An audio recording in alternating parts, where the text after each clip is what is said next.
Hello engineers, আমি চলে এসেছি নেক্সট সিগন্যাল এর ভিডিও নিয়ে, যেটা হচ্ছে ইউনিট ইম্পালস। তো আমরা ইউনিট স্টেপ দেখলাম আগের ভিডিওতে। এই ভিডিওতে আমরা দেখব ইউনিট ইম্পালস। তো সেটা কেমন দেখতে হয় সেটা আমরা দেখে নিই। দুটো ডোমেনেই দেখব আগের ভিডিওর মতো, একটা কন্টিনিউয়াস, একটা ডিসক্রিট। কন্টিনিউয়াসে কি হয় আমরা জানি, টি হয়, আর ডিসক্রিটের ক্ষেত্রে হয় এন। এবারে রিপ্রেজেন্টেশনটা কেমন হয় সেটা তো জেনে নিই। এরকম সাইন হয় একটা, ডেল। ডেল টি হচ্ছে আমাদের কন্টিনিউয়াস ডোমেনে, আর ডেল এন আমাদের ডিসক্রিট ডোমেনে। তাহলে বোঝা গেল, ডেল টি আমাদের কন্টিনিউয়াস কারণ টি আছে, আর ডেল এন আমাদের ডিসক্রিট কারণ এন আছে।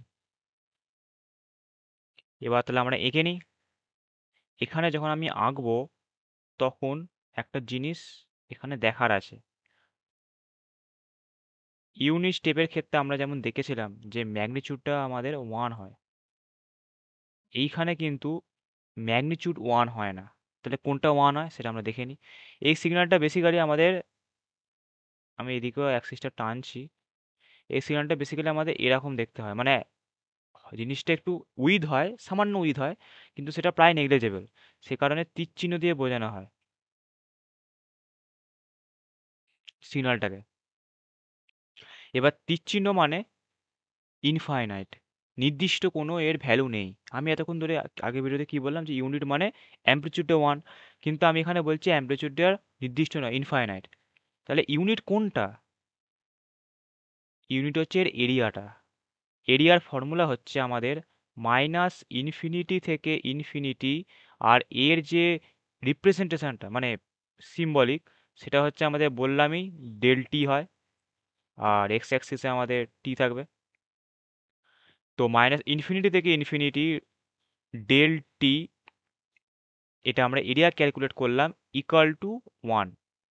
ইউনিট হচ্ছে এইটা, এরিয়াটা, এরিয়া আন্ডার ইম্পালস সিগন্যাল, সেইটা হচ্ছে আমাদের ইউনিট, নট দ্য অ্যাম্প্লিচিউড।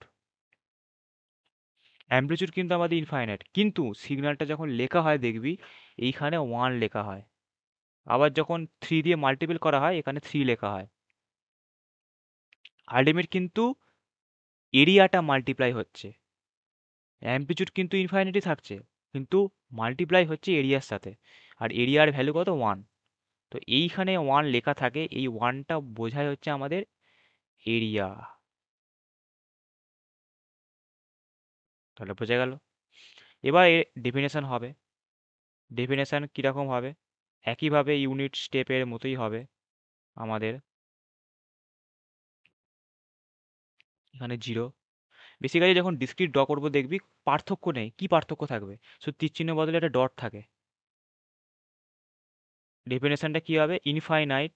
এটা কিন্তু মানে জয় মানে গেট, যে একটা এক্সাম হয় ওই গেটেতেও কিন্তু এই কোশ্চেনটা দেয়, মানে ডিরেক্ট জিজ্ঞেস করে না, ঘুরিয়ে থাকে। এরিয়াটা কিন্তু ওয়ান, অ্যাম্প্লিচিউড কিন্তু নয়। এটা কিন্তু অনেকে বলে না। তো ইনফাইনাইট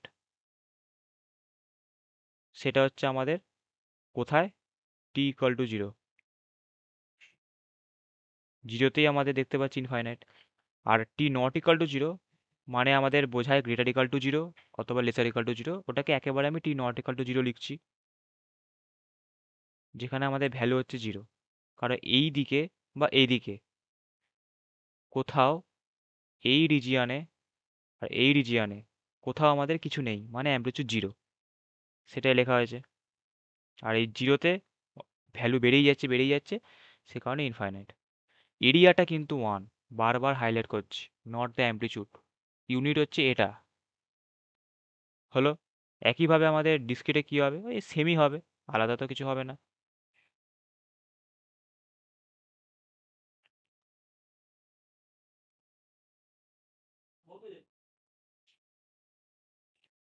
এইটা, এখানে শুধু তীর চিহ্ন থাকবে না, ডট থাকবে।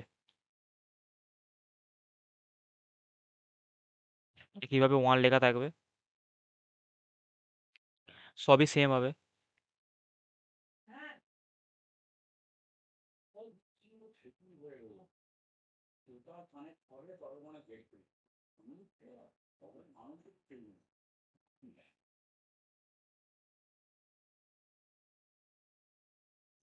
থার্ড ব্র্যাকেট দিচ্ছি কেন? কারণ ডিসক্রিটের ক্ষেত্রে থার্ড ব্র্যাকেটটাই ডিনোট করা হয়।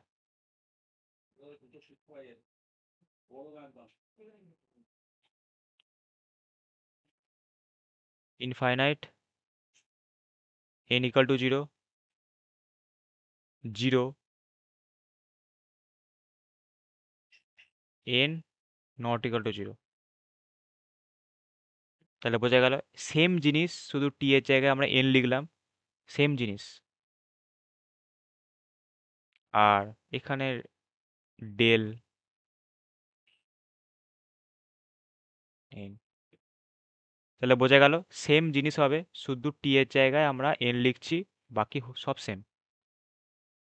আর এটার খুব একটা কিছু বুঝতে পারবি না, কারণ যেহেতু একটাই ব্যাপার ওই কারণে বোঝা যাচ্ছে না। আর এখানে এখানে র্যান্ডাম ভ্যালু লিখতে লিখতে যাবি, ও 1 2 3 4 5, যেমন ডিসক্রিটে লেখে হলো। তাহলে আমরা জেনে নিলাম যে ইম্পালস সিগন্যাল কেমন দেখতে হয়, আর ইউনিট কোনটা, এরিয়াটা, অ্যামপ্লিচিউডটা কিন্তু নয়। তাহলে বোঝা গেল। নেক্সট ভিডিও দেখা হবে আরেকটা সিগন্যাল নিয়ে। চ, bye bye. If I make you crazy, just take it easy.